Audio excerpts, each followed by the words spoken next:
The Lord said to Moses and Aaron in Egypt, This month is to be for you the first month of your year. Tell the whole community of Israel that on the 10th day of this month, each man is to take a lamb for his family, one for each household. If any household is too small for a whole lamb, they must share one with their nearest neighbor, having taken into account the number of people there are. You are to determine the amount of lamb needed in accordance with what each person will eat. The animals you choose must be year-old males without defect, and you may take them from the sheep or the goats. Take care of them until the 14th day of the month, when all the members of the community of Israel must slaughter them at twilight. Then they are to take some of the blood and put it on the sides and tops of the door frames of the houses where they eat the lambs. That same night, they are to eat the meat roasted over the fire, along with bitter herbs and bread made without yeast. Do not eat the meat raw or boiled in water, but roast it over a fire, with the head, legs, and internal organs. Do not leave any of it till morning. If some is left till morning, you must burn it. This is how you are to eat it.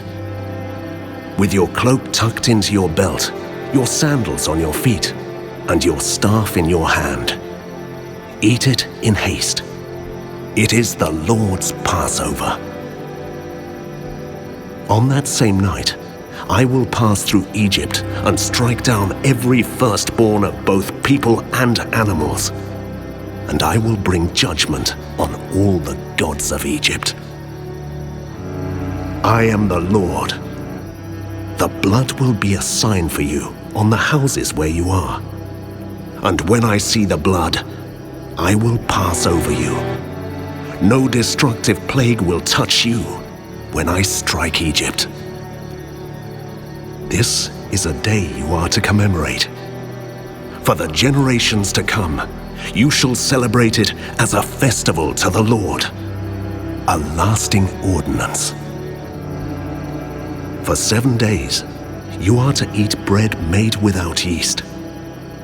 On the first day, remove the yeast from your houses.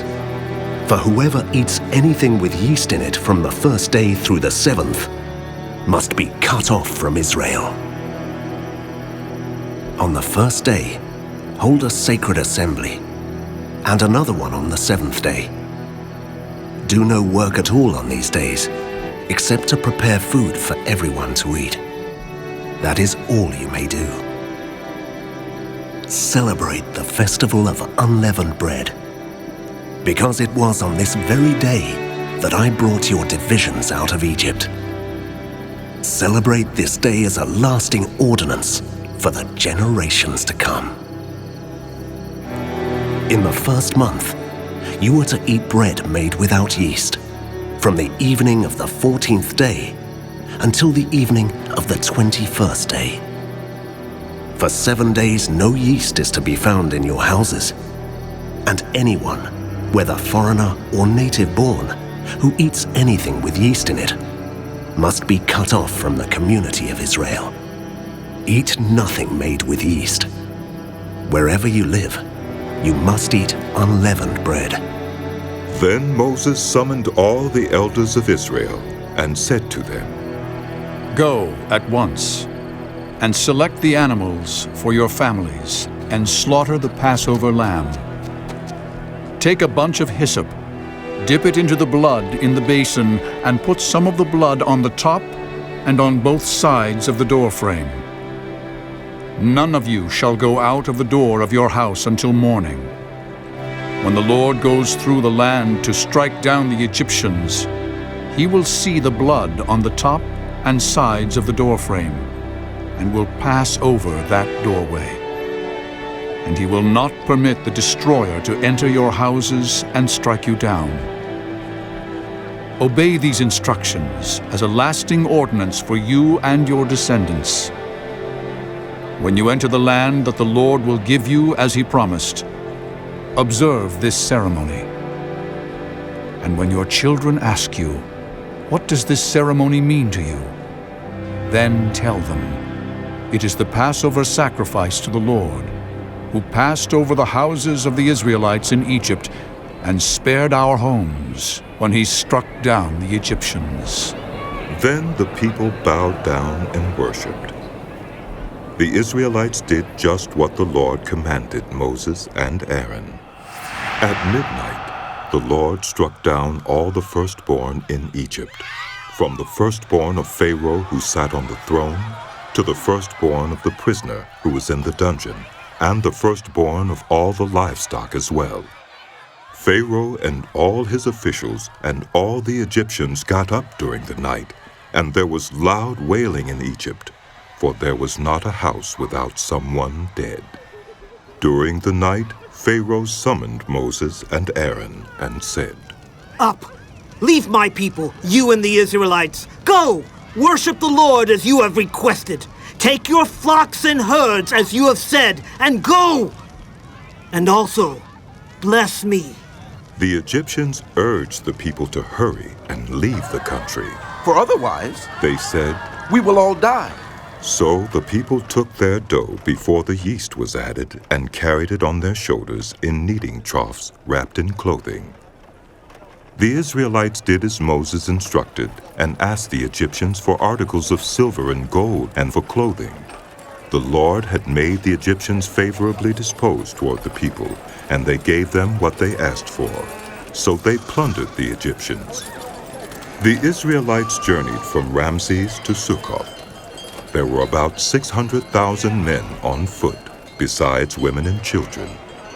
Many other people went up with them, and also large droves of livestock, both flocks and herds. With the dough the Israelites had brought from Egypt, they baked loaves of unleavened bread. The dough was without yeast because they had been driven out of Egypt and did not have time to prepare food for themselves. Now the length of time the Israelite people lived in Egypt was 430 years. At the end of the 430 years, to the very day, all the Lord's divisions left Egypt. Because the Lord kept vigil that night to bring them out of Egypt, on this night all the Israelites are to keep vigil to honor the Lord for the generations to come.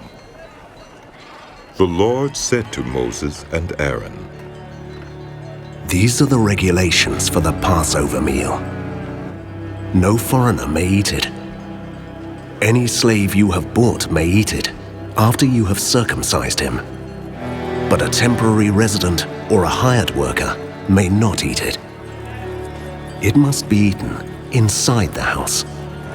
Take none of the meat outside the house. Do not break any of the bones. The whole community of Israel must celebrate it.